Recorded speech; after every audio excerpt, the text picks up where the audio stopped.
దేవునిలో నీ కుటుంబము ఎప్పుడు ఫలిస్తుందో తెలుసా? తెలుసుకుందామా?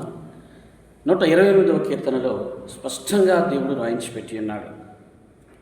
యెహోవాయందు భయభక్తులు కలిగి ఆయన త్రోవలయందు నడిచినట్లయితే, దేవుని యందు భయభక్తులు కలిగి ఆయన త్రోవలయందు నడిచినట్లయితే, కుటుంబ యజమానుడిగా ఉన్నటువంటి వ్యక్తి అదే రీతిగా కుటుంబమును ఎలా ఉండాలి అంట? దేవుని యందు భయభక్తులు కలిగి ఆయన త్రోవలయందు నడిచే విధంగా ఉండాలి. అప్పుడు ఆ యొక్క కుటుంబము ఉన్నతంగా ఆశీర్వదించబడుతుంది. నేటి దినాల్లో అనేక కుటుంబాలలో యజమానుడు ఎంత ప్రయాసపడినా, ఎంత కష్టపడినా సాయంత్రానికి సరైనటువంటి రీతిలో భోజనం తినడానికి కూడా ఉండటం లేదండి. అనగా కుటుంబంలో అన్ని కలహాలు, కుటుంబంలో విభేదాలు, కుటుంబంలో సమస్యలు, కుటుంబంలో సంతోషం ఉండటంలా. కానీ నీ కుటుంబము సంతోషముగా ఉండాలా? ఆలోచన చేయి.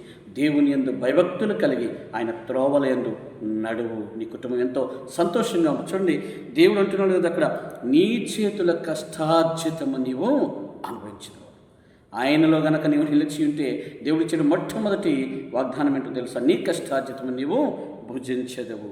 రెండోదిగా, నీ భోజనపు బల్ల చుట్టూ నీ పిల్లలు ఒలీవల మొక్కల వలె ఉంటారు. మూడోదిగా, నీ భార్య, నీలోగిట నీ భార్య ఫలించు ద్రాక్షవల్లి వలె ఉంటుంది.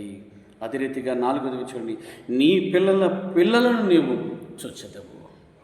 చూడండి ప్రియమైనటువంటి దేవుని బిడ్డలారా, ఎంతటి ఆశీర్వాదము! చూడండి, దేవుని యందు భయభక్తులు కలిగి ఉన్నట్లయితే, యజమానుడిగా కుటుంబముగా భయభక్తులు కలిగి ఉన్నట్లయితే కుటుంబం ఎంత ఆశీర్వదించబడుతుంది. భార్య పరిస్థితి, బిడ్డలు ఉన్నతమైన స్థితిలోకి వెళ్తారు. అదేవిధంగా దీర్ఘాయుష్షు దేవుడు దయచేస్తానంటున్నాడు. మరి దేవుని యందు భయభక్తులు కలిగి జీవిస్తావా? దేవుల్లో ఉండటానికి ప్రయత్నం చేస్తావా? ఆలోచన చేయి.